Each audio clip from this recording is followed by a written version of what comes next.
বিচার বিভাগ বিচারের সময় কতটা নিচে গেছে যে দেখা যাচ্ছে সজীব যে জয়ের পিছনে এই আদালত যিনি রায় দিয়েছেন আসাদুজ্জামান নূর তার পিছনে হাঁটতেছেন। যদি ভিকটিমের পিছনে বিচার প্রার্থীর পিছনে আদালত হাঁটে, পৃথিবীতে এরকম ঘটনা আর একটা নাই।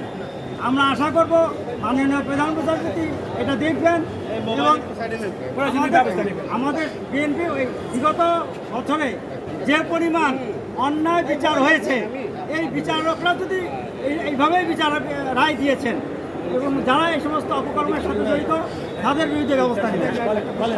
রহমান সাহেব বলেছেন, আমি রাজনীতির দলীয় প্ল্যাটফর্ম থেকে আমার এই স্বৈরাচারের বিরোধিতা করিনি, আমি আমার অবস্থান থেকে করেছি। আমার হলো বুদ্ধিভিত্তিক লড়াই তিনি বলেছেন, সেই কারণে রাজনৈতিক সংগ্রামের থেকে তার সংগ্রাম একটু আলাদা, এইটাই তিনি কোর্টে বলেছেন। আপনাদের সবাইকে ধন্যবাদ। এবং আপনারা জানেন যেই মামলায় আমার বন্ধু মেজবা সাহেব বললেন যে মামলায় মাহমুদুর রহমান এবং শফিক রহমানকে জেল দিয়েছে, সেটা একটা প্রহসনের মামলা। যে বিচারক জেল দিয়েছে তিনি আদালত ফরিয়াদির পিছনে পিছনে হাঁটে, আপনারা দেখেছেন। আমাদের আপনাদের কাছে বক্তব্য হলো এই, সঠিক সত্যকে জাতির সামনে তুলে ধরুন। গত সরকারের আমলে বিচার ব্যবস্থা সরকারের পিছনে পিছনে হাঁটতো, এই দৃশ্য সেটাই প্রমাণ করে। আপনাদের সবাইকে ধন্যবাদ।